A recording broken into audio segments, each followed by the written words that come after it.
Hello, Hey. everyone. Welcome back to What the Deaf podcast. We are so excited to have Michael Anthony Spady with us today. He is an amazing actor, and he's been acting since the age of 9. He also happens to be one of our really good friends as well. That's right. And before we dive in to all of our curious questions, we would love for you, Michael, to introduce yourself to our audience and listeners and let us know how you got here to What the Deaf. Well, all right. Hello, everyone. I was born hearing and I lost my hearing when I was 4 years old. And back then in the 80s, and I don't want to tell you the exact year so you can't guess my age. But yeah, so this was back in the 80s. And of course, we didn't have as much technology back then as we do now. But I ended up getting an illness, and it was kind of one of those, am I deaf? Am I not deaf? But I ended up finding out later that there were some tubes inside of my ears that were actually clogged up. So what ended up happening was I was able to hear some sounds, and that was due to me having hearing aids, right? And I started with just one hearing aid on my left ear because in my right ear, I was profoundly deaf. I couldn't hear anything at all. But since then, I've gotten a second hearing aid, and it took getting the right doctor that I actually found here in California. And I want to say it's been about 2 or 3 years now. And I found out about this doctor through a friend of mine. My friend told me about this great audiologist, and I was interested. So I decided to make my appointment. I was excited. And the results of that appointment were I actually had a hearing foundation.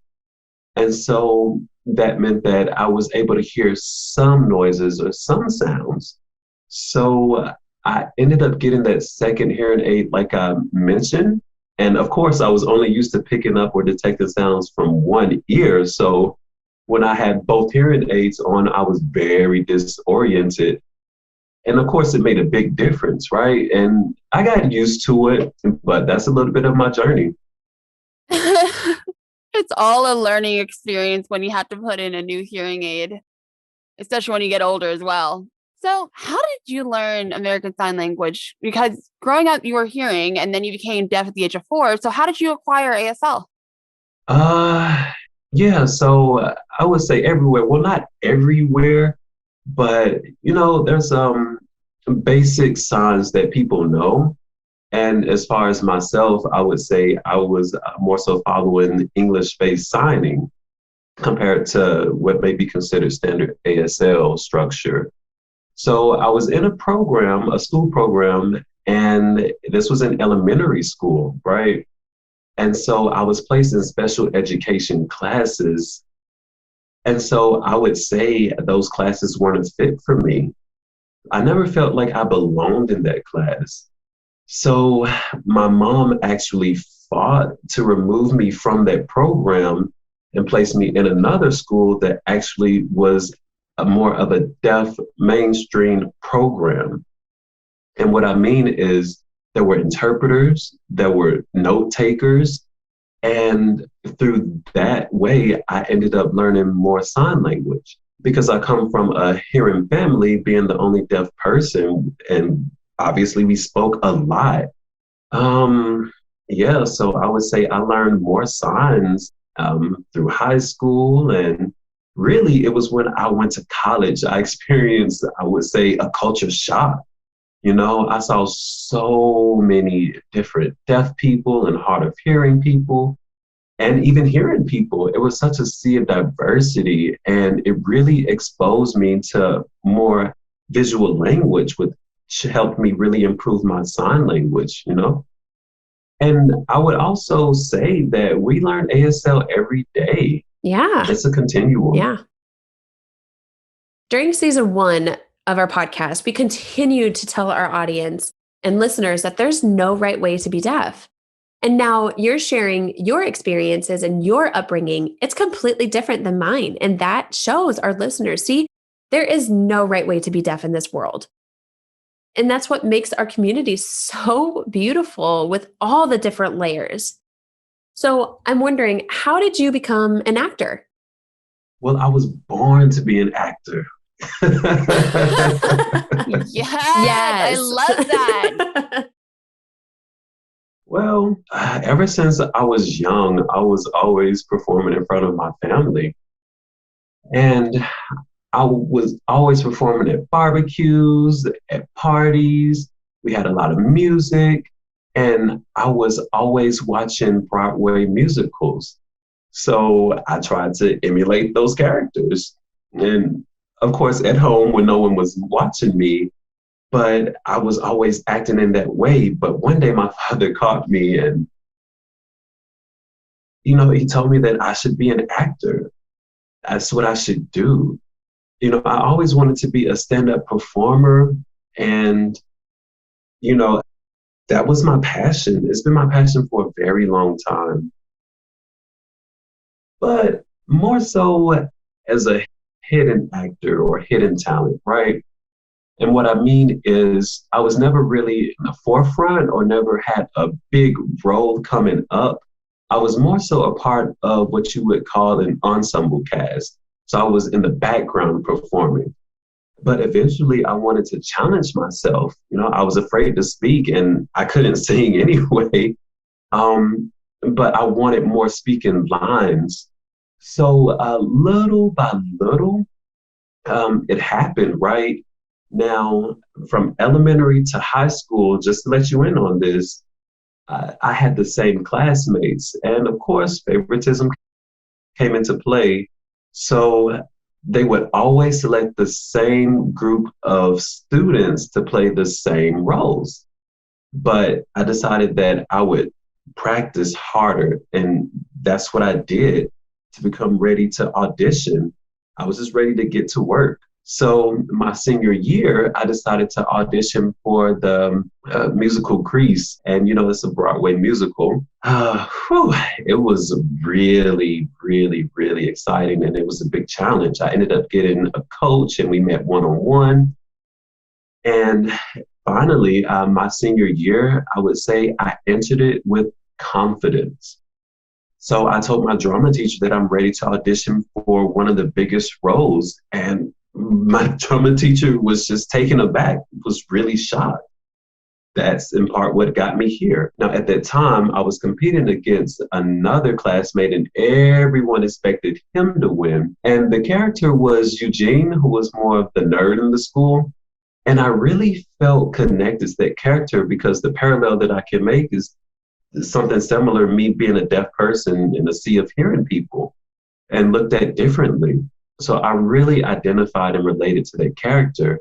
And I said, I can play that role. So that's what I did. I went for it. And I got it, right? And during lunchtime in the cafeteria, everybody ran up to see who was selected to play which character, and all eyes were on me. Best feeling ever. And, the rest is history. That is amazing. How did you get to that mindset?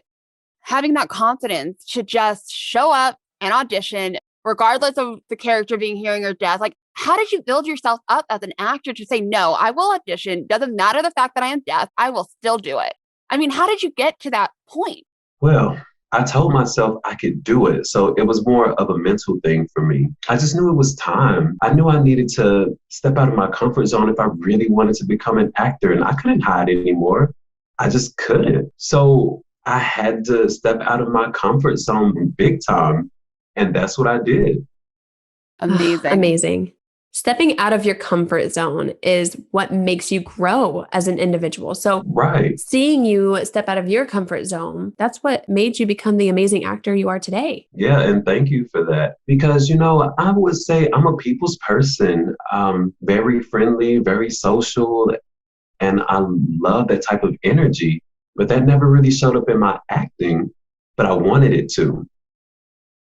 Now, I knew that I could do it because in social settings, I was very social and it was high energy. And I knew that as an actor, the world would see me. And that's what I wanted to bring to that.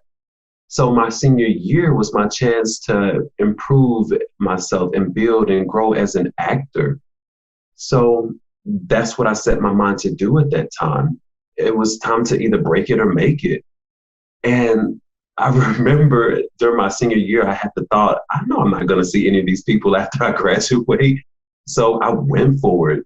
And in that process, I ended up going to college at NTID in the Performing Arts School. And I was very involved since my freshman years. And it was just beautiful. And that's where I really grew. And not only that, one of my favorite films that I've watched, it's called The Hammer. You, my friend, were amazing in it. And you actually played a wonderful supporting role. What was that experience like? Because previously in high school, it was all hearing people and you were the only deaf individual. And now you went into a film called The Hammer based on a true story about RIT and a deaf wrestler. How was that experience as a deaf actor being a part of a deaf-centered film? Yeah. Well, what I can tell you is that before The Hammer, um, I was actually involved with another film, and that film really helped me grow even more as an actor. And that's where I met Mark Ruffalo, right? So he was a director of that film. And at that time, it was one of the biggest films, right? So I remember I was called to audition, and I was auditioning for Mark for the specific role. And I went for it. I went to the audition. And once I got in the room, I knew that it was going to be a challenge for me because it was my first time without an interpreter. So I didn't have that accessibility component. So I was a little taken aback. But at any rate, I still auditioned. I gave it my heart. And Mark recognized that talent within me. And so he told me that he wanted to meet at the coffee shop after we were done filming. And that's what we did. And we had a great conversation, and I didn't know who he was at the time, honestly. I love him. Right. But Mark told me that he was going to offer me a scholarship to go to the Stella Adler Academy of Performing Arts School in Hollywood. And so I went there for 3 years. And during 2 of those years, I ended up meeting so many different people. And I learned so much from each of them. And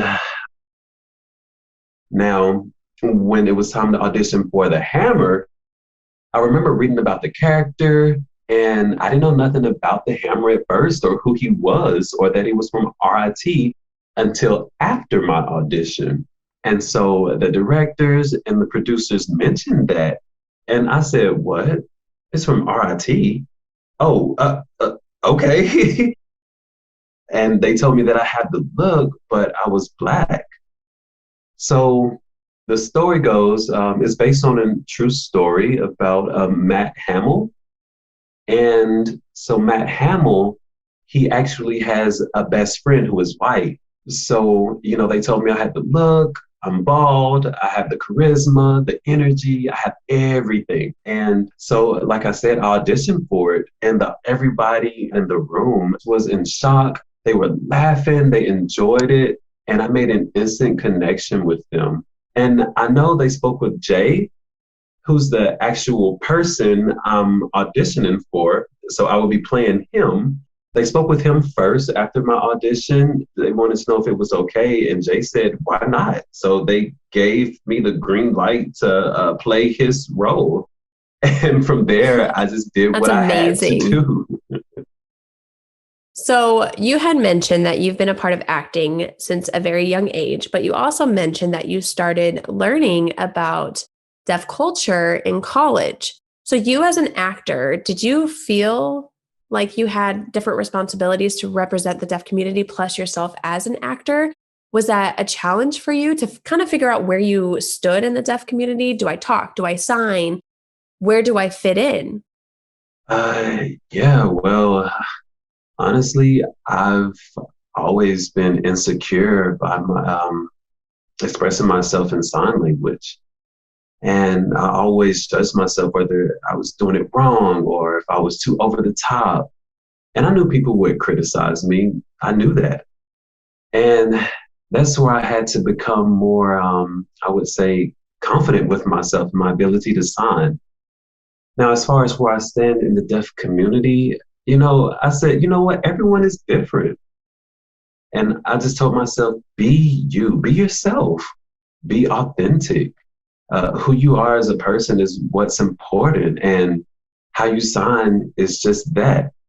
And, again, like I said, I receive some criticism, but hey, it is what it is. I love this quote that says, if you let other people and their opinions affect you, you bury your skills. So you as an actor, right? I mean, if you allow the deaf community to judge you based on your signing skills and you're insecure about it, that affects your acting skills. And, that's why you have to have that mindset and say, you know what, that's what you think and that's great, but this is what I'm good at. And this is how I'm able to contribute to the acting field. And I think that is so powerful. Right. And thank you, because I learned a lot. I learned so much from TV and from movies, from films with different deaf actors. And some of them didn't sign and some did sign, and some actually lead a SimCom. It was pretty interesting to me to see the diversity. And I realized that it's okay. Now, there were negative criticisms, but, I chose not to focus on those. And what's highlighted is the deaf actor or actress doing the best job that they could do. For me, I don't talk. I have no hearing capabilities and I don't wear hearing aids. So my deaf identity is totally different than your guys's. And I always tell Sarah, you need to do right by you as Sarah, but also as an actor, as long as you bring the deaf community to the platform. That I think is incredible. Not the responsibility of having to represent every single person in the deaf community, but just letting them know that you're one person within a big community. You got that job opportunity, great, but acknowledge that there are more people within the community who have many different layers. I think that is so important. Yeah. So what has been your favorite role as an actor so far and why? Oh, well, let's see. My most favorite role, one that I just absolutely fell in love with was it was a boxing short film called The Championship Rounds. Now, in the championship rounds, I would say it was my favorite because I felt like I connected with the character, who the character was, and me as a deaf person, the character had the ability to speak. And so that was me. And it allowed me to do both and was beautiful. And so in different scenes, I was signing, I was speaking, but it all depended on who I was with, right? Now, of course, the Hammer, it's always been a long time favorite, and I'm always touting the Hammer. But with the Hammer, it was more of a fun role, a really, I would say, a high energy role. So I really enjoyed the Hammer too. So the entertainment industry has some gaps of making sure that they're providing accessibility for deaf actors. So I'm wondering, have you had an experience on set where it took you back a little bit because they didn't provide the accessibility for you? And if so, how did you handle that situation? Yeah, so what I can tell you is that based off my experience with accessibility, there were some wins. Some people didn't quite hit the mark, as far as accessibility is concerned with me being a deaf person. But some people really did their homework and educated themselves and knew what I needed. Now, some of them assumed I didn't need certain accommodations because they felt that I could depend on my level of hearing or lip reading, and they felt as if I didn't need an interpreter. Now, in the back of my mind, I figured it was because they were just trying to save money because of their budget, or because they assumed that, I don't know, interpreters cost so much or they're so expensive. But really, it was about providing that right resource, which would have been an interpreter. I mean, for accessibility, that's what I would need on set. Now, for me, I feel like, based off of my experiences, I knew that I needed to start requesting interpreters because it would be challenging for me to communicate with everyone on set. Let me tell you, being on set is completely different than being in a one-on-one environment, because everybody is all around you and everyone's communicating, and I'm looking here and I'm looking there trying to see who said what and who's speaking which lines. And so there's just a lot going on. And it would be cool if, I don't know, I played like a hero role where I could turn my head in a 360-degree rotation and I could catch what everybody is saying. That's not reality, but that's what it was like being on set without an interpreter. Yeah, what I really hated was what took place behind the scenes. And what I mean is the setup. The director would be so far away and he would try to say something louder to get my attention or to communicate with me. But even if the director did come up, there still would be communication gaps and misunderstandings. I was afraid I would miss information because, lip reading isn't 100% accurate. So what I realized is that I could get some information, but not all of the information. Yeah, and also I hated to rely on my co-stars. And oftentimes they were sitting right in front of me, feeding me what the director was saying, but I preferred to hear it directly from the directors. I didn't want my co-stars to have that burden on them. And as far as accessibility, I knew that I had the power to request what exactly it was that I needed. But also I was afraid to really be assertive and just say, hey, I need an interpreter, because I was afraid they would cut my role. So those were different situations that I had to learn to navigate. Back then I wasn't so sure, but now and over time, I've learned from different actors also that they request what they need. And the ADA, the Americans with Disabilities Act, was a very beneficial tool for me to use to get what I needed on set during filming. I really benefited from that. And, I would venture to say that accessibility is important for all deaf people, hard of hearing people, really anyone with any kind of disability. Everyone has their own unique needs. Absolutely. I feel the same. We talked about this a little bit on season 1 about my insecurity of reaching out and asking for an interpreter because maybe I won't get the role if I do so. And also, if I don't have an interpreter on set, my job as an actor becomes harder. Yeah. Because I don't feel like I can contribute 100% of me as an actor, because I'm always second guessing, like, what did they say? Wait, hold on. Am I doing it right? That feeling of insecurity and hesitation plus no accessibility, it's hard. And learning how to stand up for yourself, but also making the industry realize the importance of having accessibility. And I feel that burden of saying, hey, like, do you mind instead of just standing my ground and saying, hey, I need an interpreter. Right. To be able to perform my best. Yeah. Yeah, I agree with you 100%. I can tell you, with one film, I didn't feel like I gave it my all. I didn't feel like I gave a 100% performance with that film. It required a lot of fighting. And I'm not talking about the boxing film now. That one was full on, accessible. They provided every single thing that you could think of that I needed to excel in that role. It was a really successful film. And because of that, it's becoming a feature film. So I'm excited about that and looking forward to that. The writers, the directors, everyone did their homework. Now, this other one, and as you were mentioning, Sarah, about the uncertainties and if you're giving it your all, I feel the same way. I can relate to that. I really criticized my signs because I didn't know if I was clear. Now, for that film, they had an ASL consultant on set for one day. One day? One Yeah, day? one day, and that's it. And actually, it wasn't even for me. It was for the young actress who was learning signs. Was the ASL consultant hearing or deaf? Yeah. So the consultant was deaf. Okay.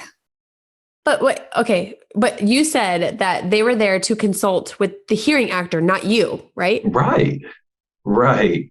Wow. So, again, you would think that the consultants would have been there the entire time that we were filming to, give me feedback about my signs and suggest any modifications. And I'm sorry, I have to feel 100% with what I'm putting out there, right? And I know that we're supposed to trust the directors, but again, can I trust the director? Can I trust them with my work? Do they understand deaf culture? Do they know how to work with a deaf actor? So those are all the questions that are going on in my mind. That is so crazy to me. How they can bring in an ASL consultant for hearing people to learn sign language, but they can't bring an ASL consultant for a deaf actor who needs help with sign modifications for their lines, because ASL is a language.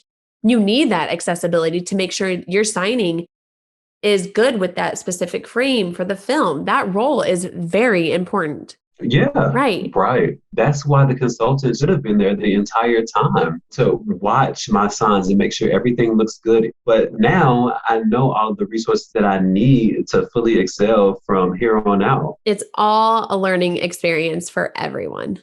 Yeah. So we saw that you were recognized in the spotlight for National Black Deaf Advocates. What is it like for you to represent a whole different layer of the deaf community as a BIPOC individual, plus some multiple different identities that you identify with? Yeah, so it was a huge honor to be recognized. To be recognized for the work and my passion and the impact that I was making on individuals within the community. And, as far as just in general with the work that you do or that we do, everyone's watching. And that impact that you make on one person and it spreads to the next 5 or 10 people, which then goes to the next 100 and 1,000 people, and the numbers just keep growing. And in that way, we all are elevated. We're elevating our community. And I would say I received a lot of support and I received a lot of love from the community. What makes me feel good is that I'm representing myself, my authentic self as Michael Anthony Spady. And at the same time, I'm being authentic in my roles and I'm being myself and I'm giving it my all, my talents, and the community recognizes that. And I know that it's very impactful and inspirational to the future generations and up and coming actors and actresses. And I know that if they look at me and if they can say, oh, he's doing it, then I can do it. And that's what I appreciate and that's what I love. So that makes me feel good that I'm inspiring future generations, younger generations. And I know that that gives them hope to continue to push and pursue their dreams, Yeah. Aw, Oh, my heart. I love that.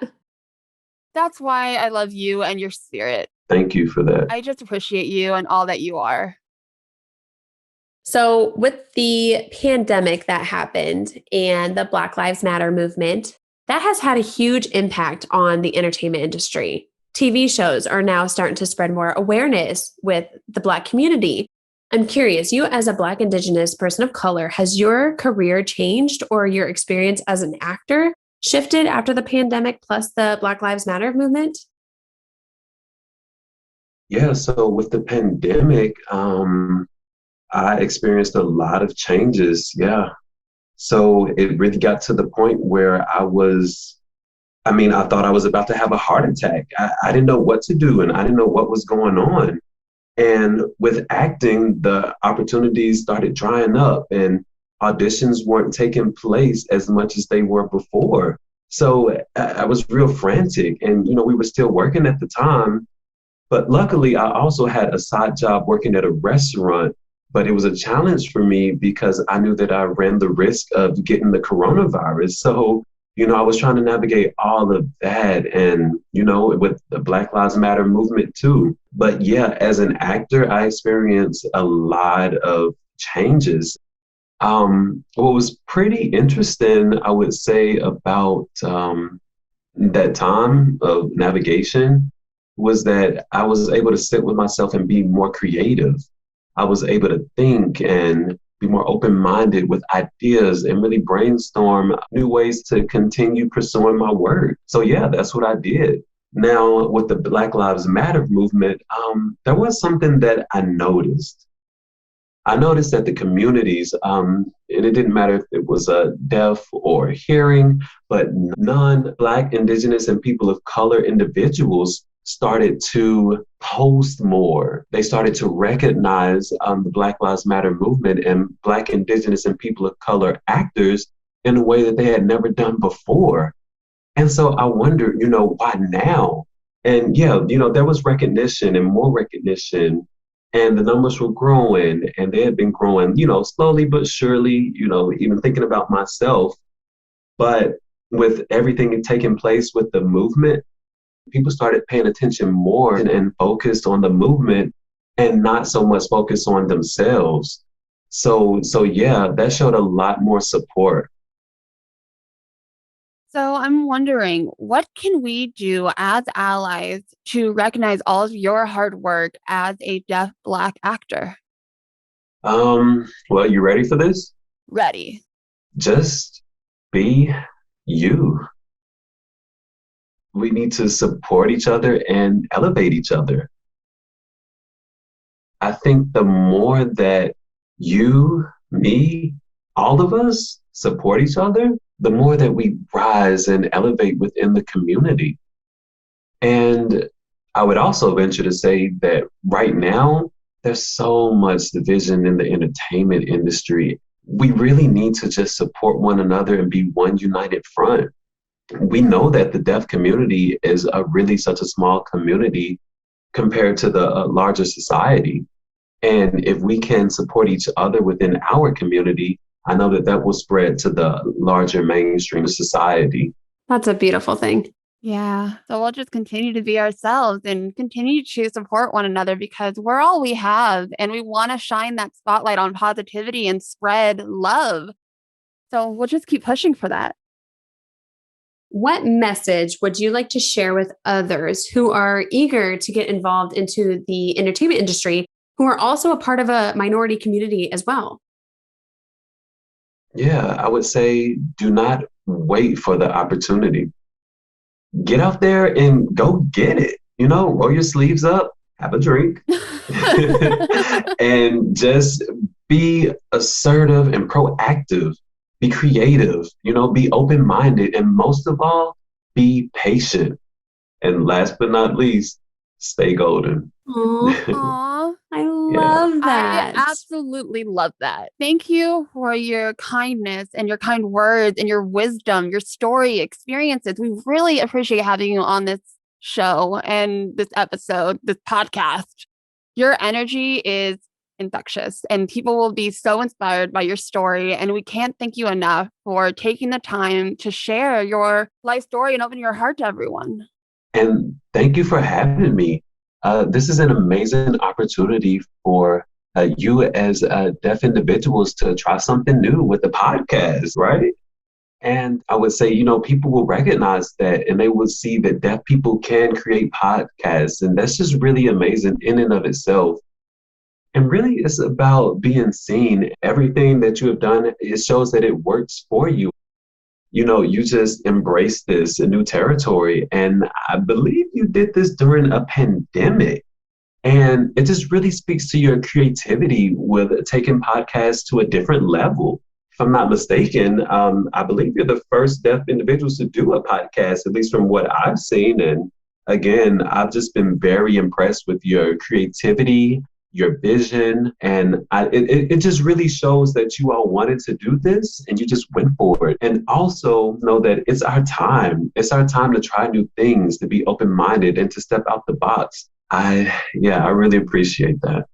Oh, well, thank you. you. That means so much to us. Yes. Ugh. Again, just thank you And for our audience, do you mind letting them know where they can find you on all of your social media platforms? Oh, yeah. So on Instagram, you can find me at MA Stay Gold, STAYGOLD. Stay gold. Then Yeah, that's it. Yeah, and also I'm on Facebook, and you can just search my name, Michael Anthony Spady, and I think that's all. And now for our listeners, if any of you have any questions, go ahead and email us at questions@whatthedeaf.com. And follow us on Instagram at What the Deaf.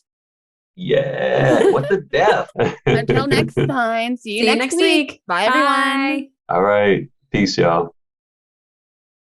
We would like to thank dpan.tv and their services at aslcaptions.com for making the transcripts and captions of this podcast accessible for everyone. If you're looking for captioning or transcript services, they do amazing work.